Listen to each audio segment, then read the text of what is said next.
Hello everyone, my name is James Bulman. I am a PhD student at Lancaster University as part of their Distributed Systems Lab, and this is my HotCloud 2020 presentation on a cloud gaming framework for dynamic graphical rendering towards achieving distributed game engines. So to start with, video games are the largest entertainment sector, amassing $143 billion so far in 2020 alone, and having the predominant PC gaming platform known as Steam, achieving 20 million concurrent users. Games are built on what's known as a game engine, which is a set of tightly coupled subsystems synchronized by a main loop. And this main loop's job is to pull input from the user, update the game state to the next frame, and then render this frame for the user to see. A game will attempt to simulate this game loop between 30 and 240 times per second in some case, and the subsystems can vary between physics and AI all the way up to real-time ray tracing for lighting. However, recently, due to ambitious creative designs for higher quality experiences, a greater demand on graphical and computational hardware has been seen. This is especially problematic for things like video games consoles which cannot upgrade or modify their hardware, and virtual reality setups which require very high, consistent frame rates to be playable. So in order to counter this, a new paradigm has been proposed known as cloud gaming, which utilizes cloud resources to provide games as a service. This has been seen in things like Google Stadia and Microsoft's up-and-coming project xCloud. And the way these work is they take minor modified versions of the game and place it inside a cloud virtual machine. Input is then streamed from the end user, and frames are encoded and streamed back for viewing. This can be seen in the diagram. This provides immediate benefits such as instant access to games without any downloads, which is especially relevant considering games are getting larger, access to more powerful hardware without investing, which can lead to higher quality experiences, and cross-device access, meaning a game can be played on a phone, a tablet, or a desktop PC without having to use a different service. However, current cloud gaming approaches all have heavy dependence on the performance and dependability of cloud systems. As can be seen on the diagram on the right, the game state is only available inside the cloud virtual machine. In the event that the virtual machine fails, or there's interference, or even if the network goes down or is unstable, then this can lead to, at best, inconsistent frame rates for the end user, or at worst, total service loss as the client is unable to recover.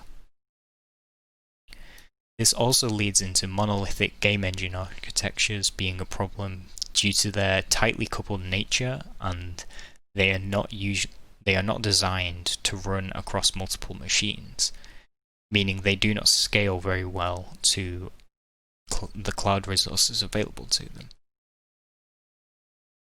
So what we've proposed is the idea of a set of distributed game subsystems which can run across multiple machines, and that would also allow for cloud client execution. This would help scale up to cloud resources better, and also allow the client to recuperate in the event that the network is disconnected or the virtual machine fails.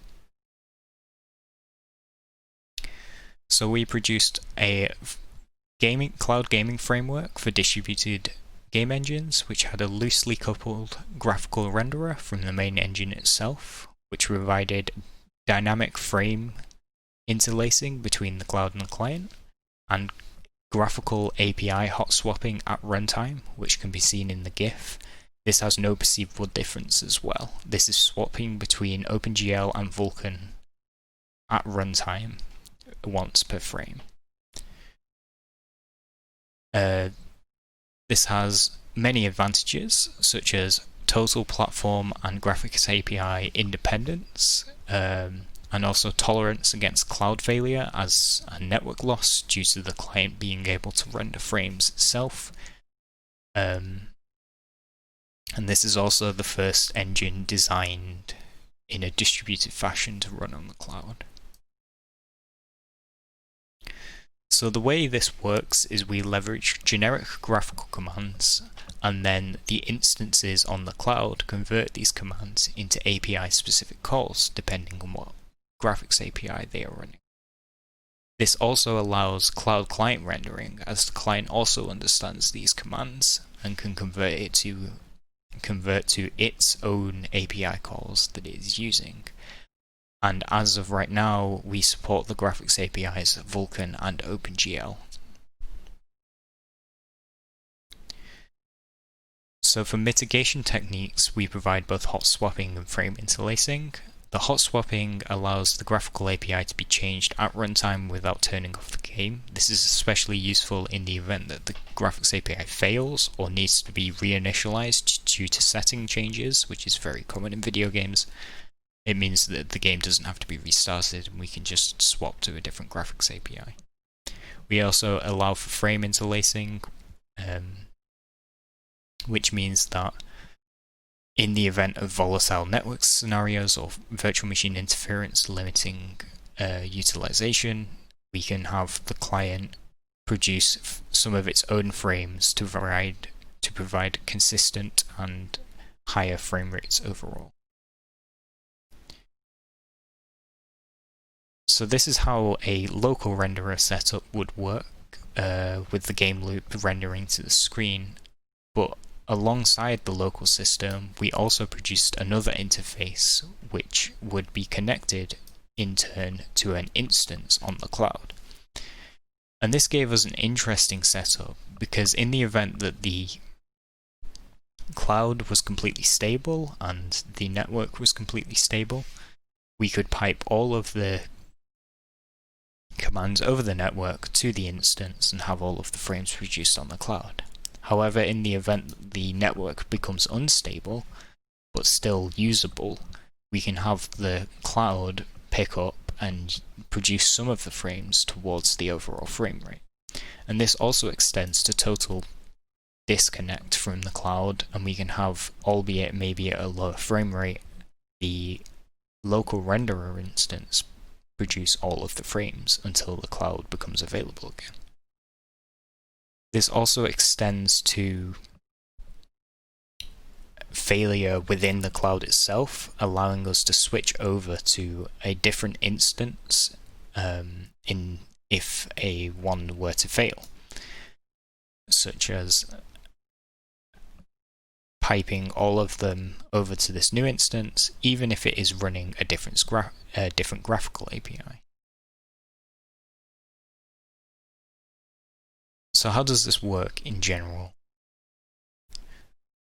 So the game loop itself produces a set of commands, which is what it needs to render the game to the screen. Once it is finished rendering all of these commands, it will call end frame on the cloud render interface. This will cause the cloud render interface to transmit this command buffer over the network to the instance, where the instance has a command processor. The command processor will go over every single command that the game loop produced and unmarshal its data and convert this command into whichever API-specific calls it was required to use. So in this case, Vulkan would produce these calls and use the data that came along with the render model command. This is can also be seen with the render light set. The same sort of thing happens. In Vulkan, it would produce this command. And then once all of the commands have been finished and executed, then we would read the frame buffer that we were drawing to, which would give us the layout of the image that was produced, and then we can encode this image, send it over the network, and the cloud render interface would then decode it and display to the screen. So for setup, for our experiments, we had one cloud and one client machine. The cloud machine had a quad-core i7 with a GTX 1050 GPU and could run both OpenGL and Vulkan simultaneously. The client machine was a Raspberry Pi 4 running a quad-core ARM CPU and could only run OpenGL ES 3.0. These were both connected over a variable latency network, ranging between 16 and 100 milliseconds of latency. So for the experiments, we ran one low polygon scene and one high polygon scene. This was to test Graphical API computational requirements. And we ran each one for 10,000 frames and tested for frames per second and network utilization. We were also testing a ranging factor of frame interlacing between 100% on the local instance all the way up to 100% on the cloud instance, and we were hot swapping the Graphical API on the cloud every single frame. So what we managed to show is when the vertex counts were low, meaning there was not a lot of Graphical API computation, the local instance was faster overall.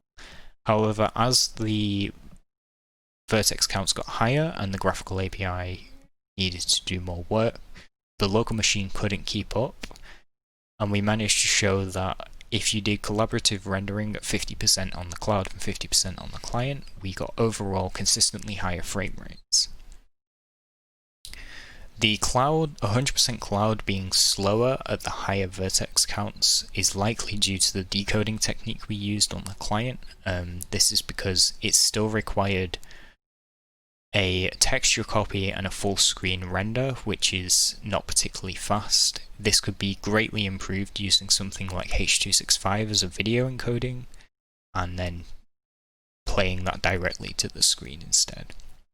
Overall, our network utilization was relatively low at around 4 megabits per second. Megabits per second.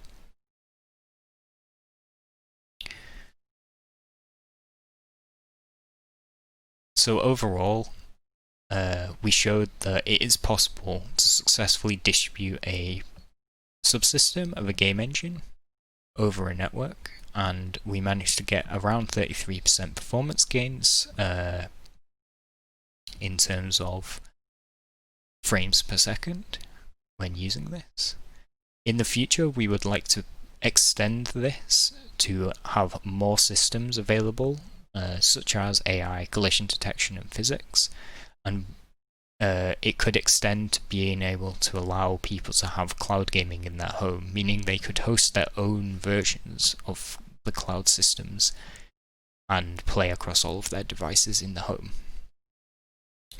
We also will be attempting to make a power-aware and network-aware version of the system, which would understand if it's running on a portable device that it has battery requirements, meaning it would have to not use as much GPU power on the client, meaning more cloud resources may need to be used. And we also want to test this system at scale, allowing multiple users to connect to the same subsystem and having multiple subsystems connected to one user. So that is everything. Thank you for listening. I'd also like to thank the Shepherds for helping out with the camera-ready version of this paper. Their feedback was very useful. If you have any questions, please feel free to contact us on the information on the screen. And once again, thank you for listening.